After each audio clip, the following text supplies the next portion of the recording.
Hello everyone. Today's topic is Newton's first law of motion. It states that an object at rest remains at rest and an object in motion remains in motion at constant speed and in a straight line unless acted on by an unbalanced force. Let us understand this statement with some examples.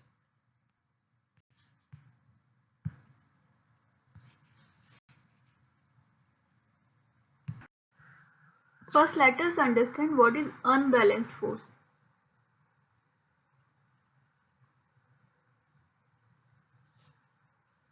It means that a force applied in one direction is greater than the other direction, then it is called the unbalanced force. Suppose there is a box and you tie a string in both the direction of the boxes and pull it from both the directions. Okay.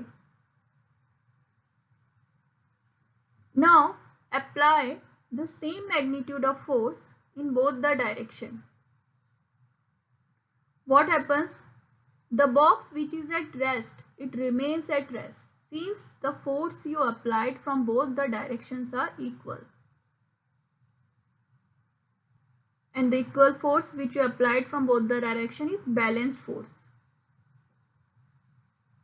So there is no movement in the box. Now let's increase the force in this direction, pulling it in this direction. What happens? The box will move in this direction. This type of force is called unbalanced force. Since the magnitude of the force that you are applying here is more than the magnitude of the force that you are applying here, therefore the box move in the direction where the force is moved. This is unbalanced force. So here you apply the unbalanced force on this box and it moves from resting position. It moves. Okay. Now also the second point of that is when a body is in motion at a constant speed, it remains at that speed unless acted upon by an unbalanced force. Let's take another example. This is a ball. A person kick it. What happens? The ball start moving. Okay, in this direction. But after some time it stops. Why? Because of the frictional force of the ground which acted on this ball, the ball stopped at some point. If there is no force on this ball, there is no frictional force or there is no gravitational force or there is no resistance of air, this ball after kicking will move continuously for forever. Okay, it will stop because of the frictional force of the ground. What is frictional force? Frictional force is the resistance force.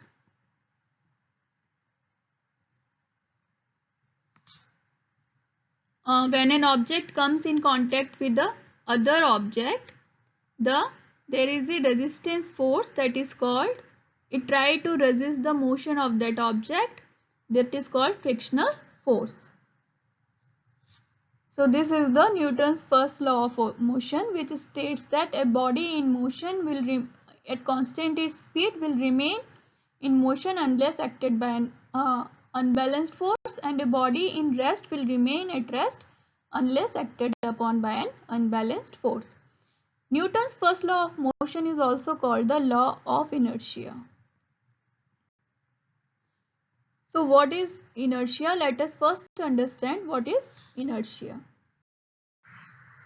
What is inertia? Inertia is the tendency of objects in motion to stay in motion and objects at rest to stay at rest unless a force causes its speed or direction to change. There is inertia of rest, there is inertia of motion. Inertia of rest means a body in rest wants to be in rest. It opposes any change. Okay, it has some tendency to oppose that change. Suppose there is a car, a person is sitting in this car. Now you suddenly start this car. What happens? You move a little forward. Why this happen?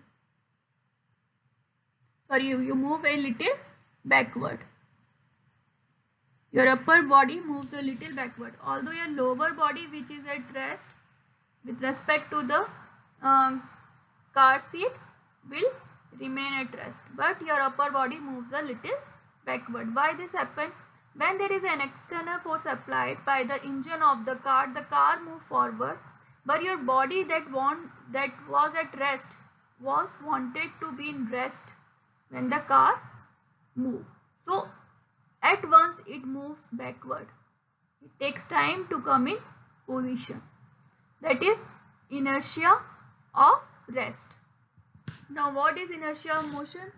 Suppose there is a moving car, you are sitting in it, and so your body is in motion with the car.